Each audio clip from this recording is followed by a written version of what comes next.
देखिए आज हम क्लास 12 का सेंट्रल आईडी बताना चाहते हैं क्योंकि जो कोई बच्चों को डिमांड दिया था कि सर सेंट्रल आईडी डाल दीजिए क्लास 12 का। तो आज हम आपको क्लास 10 का सेंट्रल आईडी हम बताने जा रहे हैं। ये ओनली फॉर किसका रहेगा? क्लास 12 रहेगा।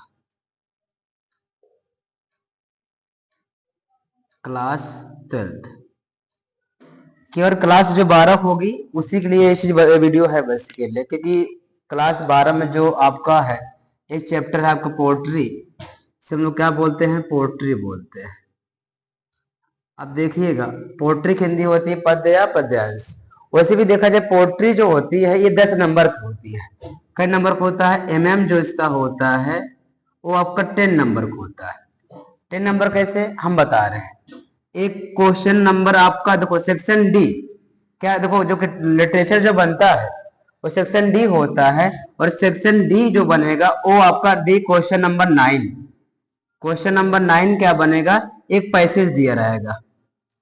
क्या दे रहेगा? एक पैसेज दिया रहेगा। अब उसी पैसेज, लंबा सा पैसेज रहेगा, 4-5 लाइन रहेंगी।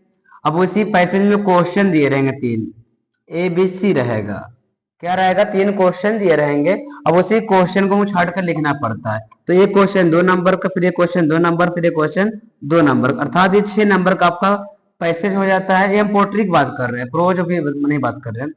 और क्वेश्चन नंबर वहीं पर क्या बनेगा आपका? क्वेश्चन नंबर आपका 10 बनेगा। ये पोट्री का ये भी रहेगा, और ये रहता है आपका सेंट्रल आइडिया रहता है। क्या रहता है? सेंट्रल आइडिया, जिसको हमको 50 से लेकर 60 मतलब 50-60 वर्ड्स के बीच में लिखना होता है। और ये कई नंबर का होता है? 4 नंबर का। अब देखो पैसेज आपका 6 नंबर का हो गया, 4 नंबर का सेंट्रल आइडिया, तो 6×4 10, 10 नंबर आपकी पोट्री होती है। कक्षा 12 के लिए इंपॉर्टेंट टॉपिक जो आपका है पोट्री, ये है सेंट्रल आइडिया। 10 नंबर पोट्री आती है, 6 नंबर का पैसेज होता है और 4 नंबर का सेंट्रल आइडिया। तो अब आज हम आपको वो बताएंगे सेंट्रल आइडिया कैसे लिखा जाता है। कैसे आप लिखेंगे जो आपको 4 में 4 नंबर मिल जाए। मैं कुछ लोगों को देखता हूँ वो लिखते जरूर है लेकिन वो गलती कर लेते हैं, इसलिए उसमें नंबर कट जाता है। तो एग्जामिनर आप हम बोलते हैं अरे हम मेहनत करके आया था, इतना नंबर कम हो गया, तो कैसे होता हम बता रहे हैं। ये हो गया आपका। और सेंटेंस लिखा कैसे जाता है उसको हम आपको बता दे रहे हैं, ठीक।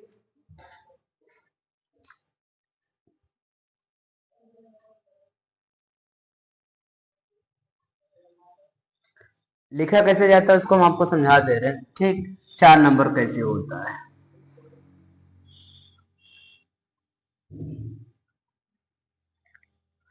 देखो हम किसकी बात करने जा रहे हैं? सेंट्रल आइडिया की। किसकी बात करेंगे? सेंट्रल आइडिया, जिसकी हिंदी क्या होती है? केंद्रीय, केंद्रीय भाव या तो केंद्रीय विचार भी कहते हैं। अब सेंट्रल लिखना कैसे? अब हम देखो इसे हम बता दे रहे हैं, आप समझ जाइएगा। सेंट्रल आइडिया को मतलब उसमें मुख्य मुख्य शब्द, मतलब जैसे आप जब कोई मूवी देखते हैं या सीरियल देखते हैं, 2.5 घंटे मूवी होती है, अगर हम फ्रेंड को बताते हैं ना तो आधा से मिनट में खत्म कर देते, बता बता क्या उस फ्रेंड को हम 10 मिनट 1-2 घंटे बैठाते? नहीं बैठाते, तो 10 मिनट बैठा खत्म कर देते। तो वही आपको ये करना होता है कि मुख्य मुख्य शब्द, मेन मेन टॉपिक, निचोड़, हम जब उसके बाद लिखते हैं वही होता है सेंट्रल आइडिया होता है। 2 पॉइंट याद कर लीजिएगा। सेंट्रल आइडिया लिखते समय शुरुआत में क्या करना होता है? शुरुआत में क्या करेंगे? स्टार्ट में पाठ और कवि का नाम लिखना होता है। पाठ और देखो जब भी कभी सेंट्रल आइडिया लिखेंगे आप, जब भी कभी लिखें तो स्टार्ट में क्या करना होता है?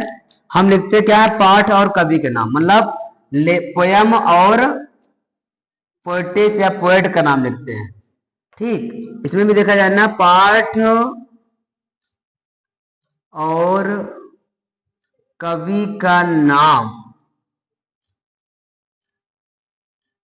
पहला अक्षर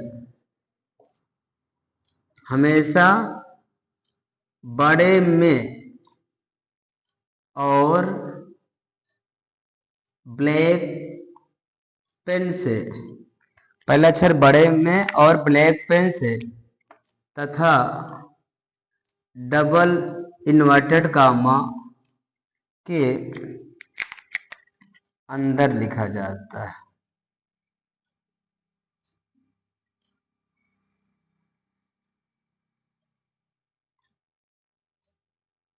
ठीक, देखो जब कभी आप सेंट्रल लिखेंगे 3 पॉइंट को विशेष ध्यान देना है।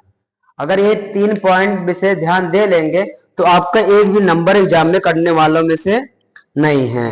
3 पॉइंट कौन सा है? देखिए,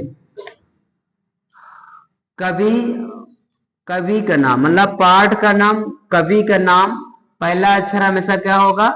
बड़े में लिखा जाएगा। किस में लिखा जाएगा? बड़े में। और किसे करना होगा? ब्लैक पेन से, और डबल इन्वर्टेड कामा के भीतर लिख दे। इस प्रकार आपको लिखा जाता है। ठीक, अब इतना याद कर लीजिएगा, मैंने कहा ना उसका मुख्य मुख्य शब्द अपनी भाषा में लिखते हैं, वही सेंट्रल आईडी कहलाता है। वैसे भी देखा जाए पोट्री केवल 5 पार्ट ही है, 6 पार्ट थी, एक पार्ट कट गया है, तो 5 पार्ट ही है। कौन सा पहला पार्ट? देखो पहला पार्ट माई मदर एट 66 है, अगला पार्ट कीपिंग क्वाइट है, और थर्ड पार्ट आपका ए थिंग ऑफ ब्यूटी है, फोर्थ पार्ट आपका ए रोड है स्टैंड है, और पांचवा पार्ट आपका जो है आन जेनिफर टाइगर है। 5 पार्ट तक आपके ये चीज रखे गए हैं। तो अब हम आपको लिखाते हैं सेंट्रल आइडिया पहले पार्ट का। माई मदर एट 66 का पहला पार्ट सेंट्रल आइडिया लिखाते हैं। आप इसको साफ साफ याद कर लीजिएगा, बोर्ड एग्जाम में ये आपको 100% गारंटी है कि यही एग्जाम में आएगा। ये मैं दावे के साथ कह रहा हूं। अगर आप इसको याद कर लेते हैं और इस प्रकार लिख लेते हैं तो कभी जिंदगी में आप आपको बोर्ड एग्जाम में 4 नंबर कभी नहीं कटेगा। वो आपका एग्जामिनर जो होगा आपको 4 नंबर दे देगा। लेकिन ये 3 चीज याद करना है। पार्ट कवि के नाम पहला अक्षर बड़े में ब्लैक पेन से और डबल इन्वर्टेड कामा के अंदर लिखा जाता है। ये चीज अच्छे से तैयार करो आपको। ठीक,